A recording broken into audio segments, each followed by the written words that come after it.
कि छठी से लेके 10वीं तक जहाँ से मैंने पढ़ाई किया नकारे जाते थे। नंबर स्कोर नहीं आया, पेरेंट्स पूछते नहीं है। करूँ 5 साल पीएचडी करूँ, मेरे पीछे एक भाई और एक बहन भी थे जिन्हें मुझे पढ़ाना था। मेरे पापा किसान हैं और जो भी थोड़ा बहुत वो खेती से कमा पाते थे, जो भी थोड़ी मेहनत कर पाते थे, तो उससे उन्होंने मेरी पढ़ाई पूरी कराई। हालात ऐसे थे कि सेकंड ईयर में आने के बाद मुझे पोस्टर तक खड़े होकर रोड पर बांटना पड़ा था। बैग लटकाए हुए हूँ, पसीने से लथपथ हूँ, कोई पता नहीं है, जेब में 20 रुपए थे वहाँ पे।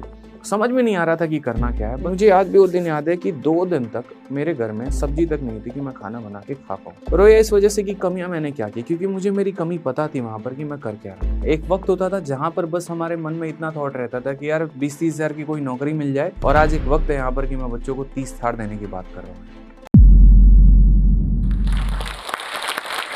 जय हिंद दोस्तों, आज आप सभी के प्यार और सपोर्ट की वजह से यहाँ पर आज हम जो स्टॉक्स पर हैं, और आज हम अपनी छोटी सी कहानी जो है वो आप लोगों के साथ शेयर करेंगे कि कैसे इतने कम समय में लोगों का जो ये मानना है कि इतने ऊंचाइयों तक पहुंच गए। तो बात समय की नहीं है, वो जो एक पीछे का दायरा है, जो पीछे की मेहनत है, वो बहुत बड़ी है। ठीक है, मेरा नाम है आदित्य रंजन और मैं एसएससी से सीजल एज अ एक्साइज इंस्पेक्टर भी हूं, और साथ में एसएससी और बाकी गवर्नमेंट एग्जाम्स के बच्चों को मैथ्स भी पढ़ाता हूं। तो देखो, जिंदगी में एक छोटी सी लाइन मैंने अपने लाइफ में सीखी है, वो है भूखा पेट, हारा मन और बेरोजगारी। ये इंसान को जिंदगी जीने का सबक सिखा देती हैं, और इससे बेहतरीन कोई मेंटर नहीं हो सकता यहाँ लाइफ में। देखिए, हम बिहार के एक छोटे से स्टेट से आते हैं, बेतिया से। वहां से हमने अपने स्कूल की पढ़ाई शुरू की, छठी से लेकर 10वीं तक। और वहां पर अपने पेरेंट्स के सपोर्ट से, मतलब मेरे पापा किसान हैं, और जो भी थोड़ा बहुत वो खेती से कमा पाते थे, जो भी थोड़ी मेहनत कर पाते थे, तो उससे उन्होंने मेरी पढ़ाई पूरी कराई। और 10वीं के बाद हमारा बहुत जिद था कि हम अपने शहर में ना रहकर हम बाहर थोड़ा एक्सप्लोर करें, वहां जाकर बाकी दुनिया को देखें, वहां से सीखे हम लोगों से कि और आगे कैसे बढ़ते हैं, मेहनत कैसे करते हैं। क्योंकि मैं बहुत रिजर्व सा हो गया था, कुएं की मेढक की तरह, जहां से कुछ सीखने के लिए मेरे पास कुछ भी नहीं था। तो 10वीं से लेकर 12वीं तक हमने जो अपनी पढ़ाई की, वो ऑक्सफोर्ड पब्लिक स्कूल रांची से, वहां से पढ़ाई की। हालांकि रहना खाना बहुत महंगा था, तो थोड़ा सा हमने वहीं से होम ट्यूशन पढ़ाना शुरू कर दिया। ये होम ट्यूशन एक मजबूरी थी पढ़ाना, कोई शौक नहीं था। मेरा एक मन होता था, थॉट होता था कि हम रूममेट्स के ऊपर किताब लिखें, कि रूममेट्स किस तरीके से करते हैं। कई सारे ऐसे दोस्त होते हैं जो अच्छे भी होते हैं, और कई सारे ऐसे होते हैं जिनमें थोड़ी सी जेलसी की भी भावना होती है आपके अंदर, कि जैसे थोड़ा सा आप आगे बढ़ेंगे तो वो थोड़ा सा आपसे पीछे जो है बैकआउट करना शुरू कर देते हैं। जो सबसे बड़ा स्पार्क वहां पर मिला, तो वो ये मिला कि एक बार एक टीचर वहां पढ़ा रहे थे और उन्होंने कोई क्वेश्चन पूछा। तो मैंने उनको कहा कि सर ये आंसर है। तो उन्होंने कहा कि जब तक मैं इस स्कूल में हूं, तब तक मैं तुम्हारे ऊपर मतलब जान लगा दूंगा तुम्हारे ऊपर, मतलब पूरा सपोर्ट है मेरा, तुम यहाँ से टॉपर बन के निकलोगे। तो जब एक टीचर विश्वास दिखाता है किसी स्टूडेंट के ऊपर ना, तो शायद हमारे अंदर काबिलियत ना भी हो तो भी हम बेहतर कर पाते हैं। तो वहां से एक लाइफ में किक मिला कि हम भी कुछ कर सकते हैं। नहीं तो अक्सर ऐसा होता था कि छठी से लेकर 10वीं तक जहां से मैंने पढ़ाई किया नकारे जाते थे। नंबर स्कोर नहीं आया, पेरेंट्स पूछते नहीं है। स्कोर अच्छा नहीं आया तो स्कूल में बाकी दोस्तों से भी रिकॉग्निशन नहीं मिलता है। ठीक है, टीचर्स भी ऐसे मतलब ट्रीट कर रहे होते हैं, जो टॉपर है भैया वही सब कुछ है, मॉनिटर हो ये हो, तो हम साइड रहते रहते थे। तो ऐसे केस में क्या होता है, किसी इंसान के अंदर कोई प्रतिभा भी है ना, तो बता नहीं सकता, वो बोल नहीं सकता है। जैसे आज मैं इतना कुछ स्टेज पे बोल पाता हूँ, और एक वक्त में एक टीचर ने कहा कि तुम्हारे अंदर लीडरशिप क्वालिटी नहीं है, तुम कुछ भी नहीं कर सकते, हैंडल ही नहीं कर सकते, बोलना तक नहीं आता है। तो उस चीज ने ना 4 साल तक मुझे दबा के रख दिया बिल्कुल। लेकिन जब वो 12th वाला इंसिडेंट हुआ, जब उस टीचर ने मुझसे ये बात बोली ना, तो अपने अंदर ही कॉन्फिडेंस है, आप तो करके दिखाएंगे। मतलब जब कोई पीछे खड़ा है और सपोर्ट में खड़ा है, तो क्यों ना करें। मेहनत शुरू होते चली गई, 12th में काफी अच्छा स्कोर आया, और उस स्कोर के बाद मतलब जो मन में आया वो ये है कि अब या तो बीटेक करते हैं, नहीं तो मेडिकल की तैयारी करते हैं। लेकिन फिर वही कहानी रही यहाँ पर कि जब मैंने घर पे फोन लगाया, पूछा कि बीटेक करना है, 15-16 लाख 4 साल के अंदर चाहिए, तो पापा ने कहा मेरे से नहीं हो पाएगा, तुम कहीं सरकारी स्कूल से ग्रेजुएशन कर लो। अब सरकारी में मैं जाना नहीं चाहता था, क्योंकि एक थोड़ा सा माइंडसेट वैसा हो जाता है कि मतलब थोड़ा एजुकेशन कम और आप थोड़ा सा रुक से जाएंगे। तो दिल्ली यूनिवर्सिटी का फॉर्म निकला, वहां से मैंने अपनी जो है वो केमिस्ट्री ऑनर्स मैंने किया है वहां पे। दिल्ली यूनिवर्सिटी में मैंने अप्लाई किया, वहां से पूरे के पूरे 3 साल का जर्नी अच्छा रहा। इन 3 साल में काफी कुछ सीखा मैंने लाइफ में। मेरे लाइफ में ऐसे ऐसे फेज आए यहाँ पर जहाँ पर रूम रेंट भरने तक के पैसे नहीं थे, और सिचुएशन मैंने एक बार यूट्यूब के वीडियोस पे शेयर भी किया हुआ था कि हालात ऐसे थे कि सेकंड ईयर में आने के बाद मुझे पोस्टर तक खड़े होकर रोड पर बांटना पड़ा था। ठीक है, दिल्ली में धौला कुआं मेरा कॉलेज था, वहां पे, वहां से कैब मुझे लेकर जाती थी गुड़गांव हुडा सिटी सेंटर, और एक स्कूल खुला हुआ था बच्चों का, प्ले स्कूल। और उस प्ले स्कूल में वहां पर जाने के बाद जो है, मुझे नहीं पता था, मैंने कहा दोस्तों से यार कुछ पार्ट टाइम वर्क मिल जाए 2-3 घंटे का तो कुछ हो जाएगा। तो उन्होंने कहा चलो लेके चलते हैं, और फिर वो लेकर गए। वहां पर जब मैं कैब में बैठा, जैसे मैं स्कूल में वहां पर उतरा, तो उन्होंने मेरे हाथ में इतने पैम्पलेट थमा दिए। तो मैंने कहा करना क्या है? तो कहा कुछ नहीं, आप बस अभी आगे चलो। आगे जैसे हम कोई चौक चौराहे पर गए तो वहाँ पर उन्होंने मुझे उतारा। उन्होंने कहा कि लोगों को ये पर्ची देने हैं और जिन्हें दोगे उनसे नाम और उनका मोबाइल नंबर ज़रूर एंट्री कराना है। जब मैं पहला पर्ची देने गया तो एक वहाँ पे थे पर्सन थे, उन्होंने काफ़ी बुरे तरीके से उन्होंने बोल दिया। जब मैंने मोबाइल नंबर लेने की बात कही तो वहीं रोना आ गया मेरा। मैं काफ़ी देर वहाँ चुपचाप रोता रहा। लेकिन डर ये भी था कि जब तक ये पैम्फलेट खत्म नहीं होंगे मुझे गाड़ी आएगी नहीं और मुझे पिक करके वापस दिल्ली लेके जाएगी नहीं। एक अनजान से शहर में, एक अनजान से जगह पर मैं फँसा पड़ा हूँ, मुझे समझ में नहीं आ रहा था। तो जैसे-तैसे करके लोगों से रिक्वेस्ट करके जो है मैंने पैम्फलेट्स बाँटने शुरू किए और लाइफ़ में बैग लटकाए हुए हूँ, पसीने से लथपथ हूँ, कोई पता नहीं है, जेब में ₹20 थे वहाँ पे। समझ में नहीं आ रहा था कि करना क्या है, बस जैसे-तैसे हाँ, कि बस पैम्फलेट बाँट दें ताकि घर पहुँच जाए। तो वहाँ से पैम्फलेट बाँटे, समय रहा, उस एक दिन के ₹400 मेरे पास मिले थे और वो आज भी मैंने अपने लाइफ़ में सँभाल के रखे हैं, उसको मैंने कभी खर्च ही नहीं किया। ठीक है? वो मेहनत नहीं, खून नहीं, उससे ऊपर की मेरी कमाई है जिसको मैं लाइफ़ में हमेशा वो दिखाते रहते हैं कि तुम्हारी औकात क्या है, तुम बढ़े कहाँ से? और इसको मैं हमेशा मानते रहता हूँ। फिर उसके बाद जब ग्रेजुएशन कंप्लीट हो गई तो सोचा कि अब आगे क्या करें? क्या हमें आईआईटी की तैयारी करनी चाहिए? मेडिकल की तैयारी मतलब आईआईटी जैम क्लियर करके हम एमएससी करें, क्या करें? तो वहाँ से सफ़र थोड़ा रहा, फिर हमने कहा कि यार आईआईटी-वाईआईटी हमारे बस की बात नहीं है, इतना समय नहीं है मेरे पास कि 2 साल मैं एमएससी करूँ, 5 साल पीएचडी करूँ। मेरे पीछे एक भाई और एक बहन भी थे, जिन्हें मुझे पढ़ाना था। तो हमने शुरू की वहाँ से एसएससी की तैयारी, ठीक है? वज़ीराबाद में एक छोटा-सा कमरा लेके वहाँ पर हम रह रहे थे और कमरे का किराया, अपना खाना और अपने बहन का खर्चा जो है वो मैंने वहाँ पर ट्यूशन पढ़ा के किया। वहाँ पर 2-3 बच्चों को ट्यूशन पढ़ाते थे और वहाँ ट्यूशन पढ़ाने के बाद जो अपना जो भी पैसा आता था, उससे अपनी पढ़ाई कर ली, उसकी पढ़ाई में थोड़ा-सा हेल्प कर पाया, जो भी हो पाया। भाई तब तक मेरा उतना पढ़ने में स्टेबल नहीं हो पाया था क्योंकि हम लोग उसके लिए उतना अरेंज नहीं कर पा रहे थे, पैसे हमारे पास नहीं थे, ठीक है? पापा हम दोनों में से किसी एक को ही पढ़ा सकते थे, तो वही स्थिति थी यहाँ पे। तो ठीक है, थोड़ा-थोड़ा सफ़र आगे बढ़ता चला गया, वहाँ से हमने पढ़ाई की। ज़िंदगी में बहुत सारी घटनाएँ हुई, कई बार मतलब एक तरीके से इंसान बिखरा भी असफलताओं के कारण। जब मैंने पहली बार सीजीएल का पेपर दिया था, तो तैयारी तो बहुत अच्छी थी, एक तरीके से यूँ कह लीजिए कि पूरी जी-जान मैंने लगा दी, ठीक है। लेकिन ये रहा कि सीजीएल का पहला बार जब मैंने पेपर दिया, तो 1.4 मार्क्स से मैं रह गया सीजीएल 2018 के पेपर में। और वो भी कारण ये था कि पूरे माइंड में एक एनालिसिस बना हुआ था कि तुम्हारा तो सिलेक्शन होगा, होगा, होगा। लास्ट में जब पता चलता है, कट ऑफ आती है तो 1.4 मार्क्स से रह जाते हैं। उस दिन ज़िंदगी में ना मैं काफ़ी कुछ रोया, मतलब बहुत, इतना कि जिसकी लिमिट नहीं है। और सिर्फ़ रोया इस वज़ह से नहीं कि सिलेक्शन नहीं हुआ, रोया इस वज़ह से कि कमियाँ मैंने क्या की, क्योंकि मुझे मेरी कमी पता थी वहाँ पर कि मैं कर क्या रहा हूँ। ठीक है, वहाँ पर मैंने देखा कि यार है ना, मतलब एक इंसान के अंदर कई बार ऐसा भी होता है कि आप मेहनत तो कर रहे हो, कॉम्प्लेसेंट की भावना आ जाती है, अरे हम तो कर लेंगे, कोई दिक्कत नहीं है, हम बहुत आगे बढ़ जाएँगे। वो सबसे बड़ी इंसान की गलतफ़हमी होती है, वहाँ पर उसको रोकना पड़ता है अपने आप को, सँभालना पड़ता है, झाँकना पड़ता है। मैं हमेशा कहता हूँ कि इंट्रोस्पेक्शन करोगे लाइफ़ में ना तो बहुत आगे बढ़ पाओगे। आप इंट्रोस्पेक्शन करो तो सही, कहीं पर अगर आप असफलता मिलती है तो वहाँ पर देखो कि कारण क्या है वहाँ पे। जब मैंने पीछे मुड़ के देखा तो कई सारे ऐसे कारण थे जो मुझे नहीं करने थे या जिन चक्करों में मुझे नहीं पड़ना था, उनमें अपने आप को रखकर मैंने काफ़ी कुछ खो दिया। तो वहाँ से एक लाइफ़ में नया फ़ेज़ मैंने स्टार्ट किया और तब मैं गुरुकुल में पढ़ा रहा था बच्चों को। गर्ल्स गुरुकुल में मैं लड़कियों को मैथ्स पढ़ाता था और बॉयज़ गुरुकुल में मैं वोकैब पढ़ाता था। ठीक है? तो साथ के साथ तैयारी भी मेरी चल रही थी और एक तरीके से जो है यहाँ पर हम बच्चों को पढ़ाते भी रहते थे। तो पढ़ाने का मेरा जर्नी तब से है। लेकिन कहते हैं ना अक्सर कि जब तक आप कुछ प्राप्त ना कर लें, तब तक यहाँ पर आपको सफलता मिल नहीं सकती, लोग रिकॉग्नाइज़ नहीं करेंगे आपको। तो मैंने बहुत मेहनत की बच्चों के ऊपर, वहाँ बहुत अच्छे तरीके से जी-जान लगाकर पढ़ाया, शेड्यूल उनके बनाए, लेकिन लाइफ़ में सारी चीज़ें उल्टी जा रही थी। ना वो टीचिंग बहुत सक्सेसफुल हो पा रहा था, ना एक तरीके से वो मेरा पढ़ना सक्सेसफुल हो पा रहा था। और साथ में यहाँ पर जो मेरे करीब के कुछ लोग थे यहाँ पर, उनसे भी थोड़ी-सी इस तरीके से अनबन सी हो गई कि ज़िंदगी एक डार्क फ़ेज़ में जाना शुरू हो गया। उसके बाद जो बचा-कुचा कसर था वो लॉकडाउन ने पूरा कर दिया। लॉकडाउन में एक बार समय ऐसा आया था कि ट्यूशन मेरे सारे के सारे छूट गए, पढ़ाना मैंने सारा का सारा छोड़ दिया, ठीक है। अब मेरे पास पैसे नहीं है वहाँ पे, ठीक है। और जब मैं देख रहा हूँ लोगों को यहाँ पर कि वो रोड पे पैदल निकल रहे हैं, मतलब उस समय सिचुएशन ऐसी थी कि पैदल-पैदल लोग बिहार के लिए निकल जा रहे हैं। तो कई बार मन में ऐसी भावना भी आई कि हम भी एक काम करते हैं, पैदल निकल जाते हैं, कहीं पर कुछ खा लेंगे, ज़िंदा रहे तो घर तक पहुँच ही जाएँगे, कोई दिक्कत की बात नहीं है।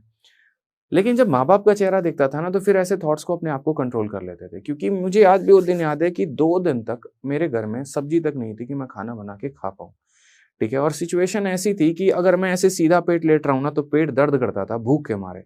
तो पानी कितना भी पी लो, लेकिन भूख जो राशन से जो मिलता है वो तो ऐसे नहीं, मतलब वो सेटिस्फाई नहीं कर पाएगा। तो उल्टा लेट कर कई दिनों तक हम वहां लेटे, मतलब 2 दिन 3 दिन तक तो ऐसे करवट बदल बदल के उल्टा लेट गए। फिर पता चला कि मुखर्जी नगर में कुछ दोस्त हैं, उनसे थोड़ी सी अरेंजमेंट मैंने करवाई, और उसके बाद उनसे अरेंजमेंट करवाने के बाद थोड़ा खाना वाना हो पाया, और तब जैसे तैसे करके जो है ट्रक के माध्यम से हम बिहार निकले।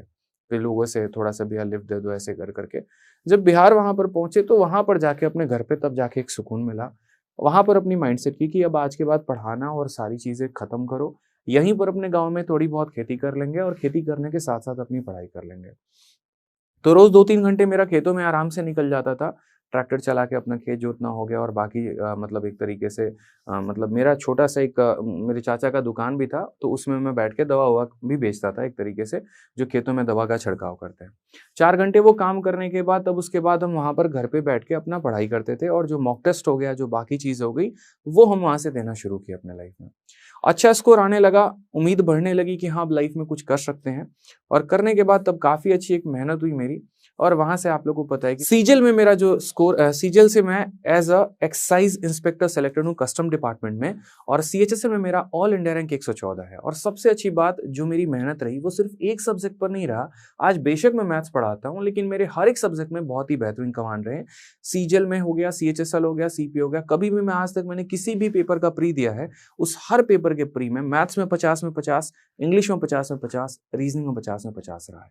तो एक परफेक्शन वहां हासिल की। मुझे हमेशा ऐसा लगता था कि जब तक तुम्हारा सिलेबस कंप्लीट नहीं हो जाएगा, जब तक तुम बढ़िया तरीके से अपने सारे क्वेश्चंस को आप एक तरीके से कंप्लीट नहीं कर लेते हैं जो रिक्वायरमेंट है, आप तब तक एक अच्छा रैंक और एक अच्छा सिलेक्शन नहीं ले पाएंगे। ये लाइफ में सीखने के बाद इसके ऊपर काम किया, और रिजल्ट आप लोगों के सामने है। फिर यहाँ पर जो है ना, कई सारे लोगों को ये जिज्ञासा होती है कि सर टीचिंग का जर्नी आपके अंदर कैसे शुरू हुआ। तो देखो, मैं शुरू से बचपन से होम ट्यूशन पढ़ा रहा था। बचपन से इन द सेंस कि जब मैं 8वीं क्लास से था तभी से मैंने होम ट्यूशंस पढ़ाने शुरू कर दिया। 8वीं में था तो 7वीं के बच्चों को पढ़ा लिया, 10वीं में था तो 9वीं के बच्चों को पढ़ा लिया। इस तरीके से करके यहाँ पर मतलब हमेशा एक लोअर क्लास के बच्चों को मैं ट्यूशन देते रहता था। उसी तरीके से यहाँ पर उत्तम नगर में भी जब मैं पहली बार आया था, तभी वहाँ पर दिल्ली में मैंने होम ट्यूशंस पढ़ाने शुरू किए थे। और यकीन मानिए, उस समय 5 रुपए मेरा उत्तम नगर वेस्ट से उत्तम नगर ईस्ट जाने का किराया होता था, लेकिन उस 5 रुपए को बचाने के चक्कर में मैं पैदल चलता था कि कितना हम सेव कर पाए। पढ़ाना भी खुद था। एक छोटा सा 2200 रुपए का कमरा ले रखा था, उसमें मैं और मेरे दोस्त रहते थे। उस कमरे में रहते भी थे, उसी में हम पढ़ते भी थे, उसी में हम खाना भी बना के खाते थे। और 3 साल तक ऐसे जीवन के अपने गुजारे। वहीं पर होम ट्यूशन से पढ़ा पढ़ा के जो पैसे आते थे, कॉलेज का फीस भरना है, बाकी चीजें करनी है। इसी तरीके से एसएससी में भी मैंने छोटी सी शुरुआत की थी गुरुकुल से, और उसके बाद पढ़ाते पढ़ाते बच्चों को कंसेप्ट पसंद आने लगे, तरीका पसंद आने लगा यहाँ पर। तो हमने कहा कि जब तक हमारा रिजल्ट नहीं आता तब तक ऑनलाइन में भी हम एक बार ट्राई करते हैं, बच्चों को पढ़ाते हैं, अपना वो नॉलेज शेयर करते हैं। क्योंकि मेरा हमेशा से शुरू रहा कि यार देखो, इन परेशानियों से मतलब मैं यहाँ पर गुजर के आया हूँ, क्या पता कोई और भी भारत में ऐसा बच्चा हो जिसके पास जो है पैसे ना हो पढ़ने के लिए। अब जब उसके पास पैसे ना हो पढ़ने के लिए, तो वो कैसे करेगा यहाँ पर। क्योंकि अधिकतर उस समय जो एक हुआ था ना, जो ट्रेंड था ना, वो ये था कि मेरा पेड कोर्स ले लो तो सिलेक्शन हो जाएगा, फलाने जगह का ईयरली सब्सक्रिप्शन ले लो तो सिलेक्शन हो जाएगा। वो मुझे थोड़ा सा बहुत हर्ट कर रहा था, क्योंकि मुझे भी पता है 150 रुपए का मॉक टेस्ट आता था महीने का, लेकिन भाई वो 150 रुपए भी नहीं होते हैं कि हम एक मॉक टेस्ट परचेस कर पाए। उसके अभाव में क्या होता है कि हमारी तैयारी आधी अधूरी सी रह जाती है। तो फिर वहां से एक तरीका मैंने शुरू किया। मैंने कहा कि यार कोई फर्क नहीं पड़ता आगे चल के क्या बनेंगे, जब सिलेक्शन आएगा तब का तब देखेंगे, जब ज्वाइनिंग आएगी तब का तब देखेंगे। तब तक ये काम करते हैं, बच्चों को पढ़ाना शुरू करते हैं। पूरा दिन रात कंटेंट पर काम करने के बाद मैंने 2 टॉपिक्स पढ़ाने शुरू किए। बहुतों को ये बात नहीं पता है कि मैंने वोकैब भी पढ़ाया है यूट्यूब पे, और रैंकर्स गुरुकुल यूट्यूब चैनल पर ही हमारा अपलोडेड है 25 के 25 वीडियो।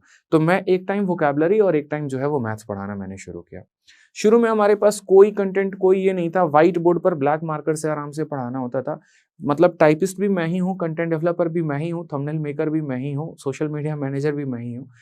पूरा दिन पढ़ाने के बाद रात को जाके बच्चों के कमेंट देखता था मैं, कि वो कमेंट करते क्या हैं। उस चीज़ ने मुझे लाइफ में बहुत सीख दी। लोग कहते हैं ना कि आज आप 2 सालों में इतने बड़े जो है मतलब एजुकेटर कैसे बन गए, क्योंकि मैंने बच्चों के नर्व्स को समझा। मैंने जाना कि वो चाहते क्या है। पहले पढ़ाते थे, पढ़ाने के लिए सारा कंटेंट पहले देखते थे कि उनको आज के समय क्या देना है। क्या मैं भी वहीं आकर पढ़ाऊं वो जहर सवाल, वो खतरनाक सवाल, या वो टफ जिससे बच्चे को मैं डरा दूं और अपनी मार्केट बना दूं, या वो पढ़ाऊं कि जो बच्चे के पेपर में पूछा जा रहा है। तो मैंने जनरली जो फोकस किया वो ये किया कि यार वो कराते हैं जिससे इनका सिलेक्शन हो सकता है। धीरे धीरे ऐसे ही टीचिंग का सफर भी बढ़ता चला गया, और आज यही है कि शायद आज दिल्ली के हर थाने में लगभग एक अपना ऐसा ही है। ठीक है, अपने स्टूडेंट सेलेक्टेड हैं यहाँ पे, बहुत अच्छा लगता है, ठीक है। और लगभग मैं अगर अभी बात करूँ तो अभी फ़ोन पे बात ये इंटरव्यू होने के पहले ही अभी हम बात मतलब हमारी वीडियो कॉल पर बात चल रही थी ऑल इंडिया रैंक 7 से, और वो भी सीजल 2021 में। तो वो भी बता रहे थे कि सर आपकी मोटिवेशनल वीडियो मैंने देखी और काफ़ी सारे जो है, जैसे मैंने उनसे पूछा कि आप इनकम टैक्स इंस्पेक्टर बने हैं, तो वो पीछे का रीज़न क्या था? क्यों आपने किसी और पोस्ट को नहीं लिया? तो एक लाइन वो कह रहे थे कि सर आप मतलब काफ़ी सारे आपने पोस्ट डिटेल के वीडियो बनाए थे, तो उसमें मुझे जो सबसे स्पार्किंग लगा वो इनकम टैक्स इंस्पेक्टर का लगा, और जब-जब मैं डिमोटिवेटेड होता मैं बार-बार उस वीडियो को प्ले करता था, मैं बार-बार उसको देखता था, उससे मुझे और एनर्जी मिलती थी। अपनी उम्र से कई गुना ज़्यादा इंसान बड़ा तब हो जाता है जब वो अपनी मतलब एक छोटी-सी एज में वो ज़िम्मेदारी सँभालना सीख जाता है। तो वही बात है कि ज़िम्मेदारी है, काफ़ी कुछ सँभाली, उसने मुझे काफ़ी कुछ सिखा दिया, और आज यही वजह है कि आप लोगों को मैं काफ़ी कुछ सिखा पाता हूँ। तो कुछ एक्स्ट्रा बातें नहीं होती हैं, कुछ और अदर चीज़ें नहीं होती हैं, बस जो लाइफ़ में सीखी है, वो एक शेयर करता हूँ आप लोगों से, और वो चीज़ें मैच हो जाती हैं। इसी का कॉम्बिनेशन मिला के एक परफेक्ट बना देता है। दूसरी बात करते हैं यहाँ पर कि एक मतलब लाइफ़ की जर्नी जो है, मतलब अभी मैंने एक वीडियो भी बोली थी 30 थार को लेके, कि ऑल इंडिया रैंक जिनका भी आएगा, चाहे वो सीजीएल है, सीएचएसएल है, सीपीओ है, 1 से 10 तक आएगा, उनको मैं 30 थार मतलब एक हर पर्सन को एक-एक थार मैं ज़रूर गिफ्ट करूँगा। रीज़न भी है मेरे पीछे यहाँ पे, बात एक थार की नहीं है, मतलब एक वो मोटिवेशन है। कहने को तो हम कुछ भी कह सकते हैं, फ्लैट दे सकते हैं, ये दे सकते हैं, वो दे सकते हैं। फिर कई लोगों ने कहा आपके पास ज़्यादा पैसा आ गया, ये आ गया, वो हो गया। बात देखो, बहुत सिंपल सी एक बात बताता हूँ, जब आप भी किसी क्षेत्र में मेहनत करेंगे ना, और जी जान लगाकर मेहनत करेंगे, तो पैसा हो गया, नाम हो गया, सक्सेस हो गया, घूम के आना है। ये मेरी बात मान लेना। और काम भी हमेशा वही करना है जिसमें आपको इंटरेस्ट आए। बिना इंटरेस्ट वाला काम है ना, मतलब कोई करवा भी देना तब भी आपसे नहीं हो पाएगा, ये मेरी बात लिखवा लेना। पॉसिबल ही नहीं है। मुझे टीचिंग में बहुत इंटरेस्ट आता है, बहुत मज़ा आता है पढ़ाने में, मुझसे आप 16-16 घंटे पढ़वा लीजिए, और बोलूँगा 2 घंटे और दे दो। तो वही वाली बात है, इंटरेस्ट आना शुरू हुआ, धीरे-धीरे बच्चों से शुरू हुआ यहाँ पर जुड़ना, और इसी वजह से बाकी चीज़ें भी साथ आते गई। देखिए, एक छोटी-सी बात मैं आपको बोलूँगा कि इंसान अगर मेहनत करे ना, तो कोई भी चीज़ उसके लिए असंभव नहीं है। एक वक़्त होता था जहाँ पर बस हमारे मन में इतना थॉट रहता था कि यार 20-30 हज़ार की कोई नौकरी मिल जाए, किसी भी तरीके से एक छोटा-सा इंजीनियर कहीं पर बन जाए, और उसके बाद अपने माँ-बाप का और अपना जो है थोड़ा-सा हम खर्चा निकाल पाएँ। और आज एक वक़्त है यहाँ पर कि जहाँ पर मुझे स्ट्राइक करना पड़ता था, डीटीसी बसों में यहाँ पर धक्के खा के घूमने पड़ते थे। कई बार तो ऐसा है कि पैसे नहीं होने के कारण बिना टिकट के मैं ट्रैवल करता था, और आज एक वक़्त है यहाँ पर कि मैं बच्चों को 30 थार देने की बात कर रहा हूँ यहाँ पे।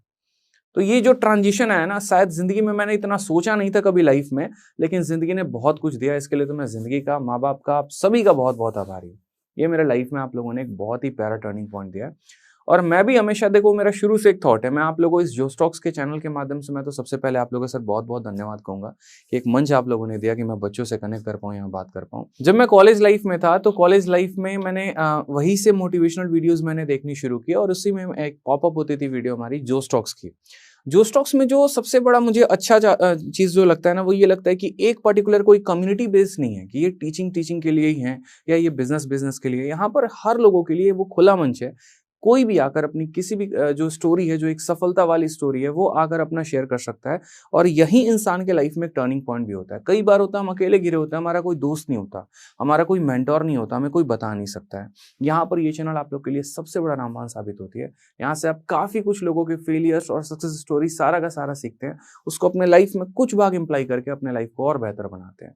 तो ये जो एक चेन है ना, उस चेन में जो सबसे बड़ी कड़ी है, जो लास्ट में कुंडली लगाने वाली कड़ी है, वो है जो स्टॉक्स की। इस मंच के माध्यम से मैं आप लोगों से कहूंगा कि देखो, जिंदगी में अगर किसी भी चीज की मेहनत करोगे ना, और जी जान लगाकर मेहनत करोगे, तो कुछ भी इम्पॉसिबल नहीं है। हाँ, असफलताएं मिलेंगी, इसमें कोई दिक्कत की बात नहीं है। अब एक स्टूडेंट ने कहा कि सर मेरा एमटीएस नहीं हुआ, मेरा ये नहीं हुआ। मेरे भाई, क्या पता आपको इनकम टैक्स इंस्पेक्टर भगवान बनाना चाहते हो। आपका कोई छोटा स्टार्टअप अगर फेल हो जाता है, तो ये मत सोचा करो लाइफ में कि यार खत्म हो गया वहीं पे चीजें। क्या पता आपके लिए उससे और कुछ बड़ा सोच रखा हो वहां पे।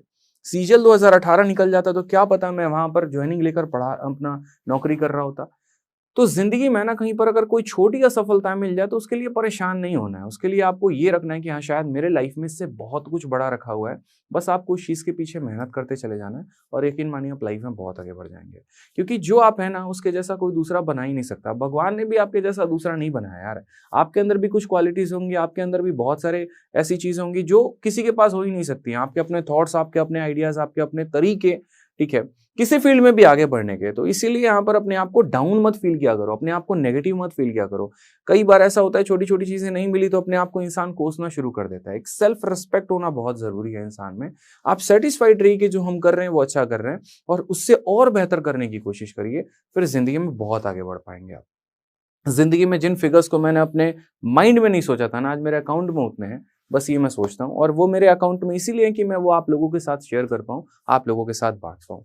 तो बहुत अच्छा लगा इस मतलब जर्नी को शेयर करके आप लोगों से। और ऐसे ही बस एक छोटी सी बात बोलूंगा कि मेहनत करते रहिए, लाइफ में आगे बढ़ते रहिए, कुछ भी इम्पॉसिबल नहीं है। क्योंकि आप जोश टॉक्स देख रहे हैं तो जाहिर सी बात है कि आप अपनी जिंदगी में कुछ बड़ा करना चाहते हैं और वो सारे स्किल्स सीखना चाहते हैं जिनसे आप अपने सपने पूरे कर सकें।